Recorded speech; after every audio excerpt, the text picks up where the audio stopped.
Stephen. It's a psychological crime thriller movie. నాకైతే it's an okay movie అనిపించిందండి. Nothing more than that. Story of this movie is good అండి. ఒక psychological crime థ్రిల్లర్కి సరిపడా story and premise అయితే ఉన్నాయి. Initial premise interesting గానే అనిపించింది.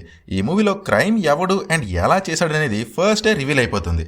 ఇక మిగతా మూవీ అంతా ఎందుకు అనే పాయింట్ కోసమే ప్రోగ్రెస్ అవుతుంది. అయితే ఆ ప్రోగ్రెస్ అయ్యే వే ఆర్ నెరేషన్ మధ్య మధ్యలో ఇంట్రెస్టింగ్ అండ్ ఎంగేజింగ్గా ఉన్న ఓవరాల్గా అయితే ఓకేగానే అనిపించింది. లాస్ట్ 10 to 15 మినిట్స్ క్లైమాక్స్ కోసమే ఈ మూవీని ఈ వేలో నరేట్ చేశారు. అండ్ ఆ క్లైమాక్స్ జరిగే రివిలేషన్ బాగానే ఉంటుంది. Music was fine, but technical aspects అయితే ఓకేగా అనిపించాయి నాకు. పర్ఫార్మెన్సెస్ బాగానే ఉన్నాయి. క్యారెక్టర్ డెవలప్మెంట్ వాజ్ గుడ్ అండి. మెయిన్లీ ఆ స్టీఫెన్ క్యారెక్టర్ని చాలా కాంప్లెక్స్ అండ్ ఇంట్రెస్టింగ్గా డెవలప్ చేసి ప్రెజెంట్ చేశారు. ఇది నెట్ఫ్లిక్స్లో తెలుగులో కూడా అవైలబుల్గా ఉంది. పెద్దగా 18+ సీన్స్ ఏమి ఉండవు, కానీ ఈ మూవీ థీమ్ కొంచెం వైలెంట్గా ఉంటుంది. అది ఓకే అంటే ది ఫ్యామిలీ వాచే. So that's all I have అండి. నాకైతే ఇట్స్ అన్ ఓకే మూవీ అనిపించిందండి. మస్ట్ ట్రై అని చెప్పలేను, అలా అని తీసి పారేసే మూవీ కూడా కాదు. సైకలాజికల్ థ్రిల్లర్స్ని ఇష్టపడే వాళ్ళు ఓసారి ట్రై చేయండి. నచ్చితే కంటిన్యూ చేయండి, లేదంటే లైట్ తీసుకోండి. మరి ఈ మూవీ పైన మీ opinion please do comment and please do subscribe. Thank you. Take care. Bye.